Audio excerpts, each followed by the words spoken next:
დავდივარ სხვადასხვა გაცვლითი პროგრამებით. 2017 წლიდანვე უკვე გამომადგა ეს ვიზო მიმოსვლა, რა ვიცი, თუნდაც მაგათად აფხაზებს ხვდებით ხოლმე სხვადასხვა ევროპულ ქვეყნებში, იმიტომ რომ საქართველოს კონტროლირებად ტერიტორიაზე ესე პროექტებისთვის არ ჩამოდიან ნდობის აბენის პროექტებისთვის. შიშმო პირები ვიკრიბებით სხვადასხვა ორგანიზაციების წარმომადგენლები გამოსიების გასაზიარებლად და ესეთი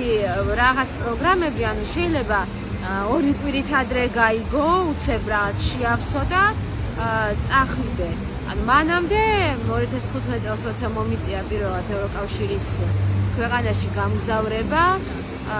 რა თქმა უნდა ძალიან დიდი პროცედურები იყო სავიზო, მან დროც,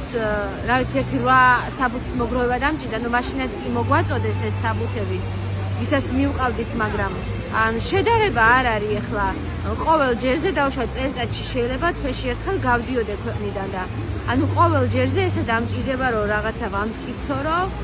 არ ვარ საშიში და ჩემი შემოშობით ქვეყანაში მათ არანაირი ზიანი არ მიადგებათ. ეხლა მაგალითად ამას წინათ სამუშაო მოხალისეც უნდა წავსულიყავი და 3 თვეზე მეტი ხნით და უარი მეთქვა ერთ-ერთ ქვეყანაში ამ ვიზაზე.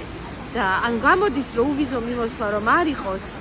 გრძელვადიანზე კი არა მოკლევადიანი პროგრამითაც შეიძლება ვეღარ წავიდეს ადამიანი და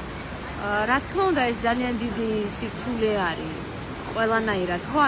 უფრო ნაკლები ორგანიზაცია მოინდომეს ჩვენ მოწევას მე მაგალითად მკითხეს გასაუბრებაზე რომ საქართველოს მოქალაქისთვის რთულია ვიზის მიღება და მე არ ვიცოდი რომ რთული იყო ნამდვილად თურმე და რა პროცედურები ზოგიერთ ქვეყანასთან საერთოდ საკონსულო არ გვაქვს და კიდე დავუშვათ სტამბულში უნდა ჩავსულიყავი რომ ვიზა გასაუბრება გამევლო მხოლოდ რა თქმა უნდა ეს უფრო დიდი ხარჯია და ბევრ ორგანიზაციას აღარ უღირს და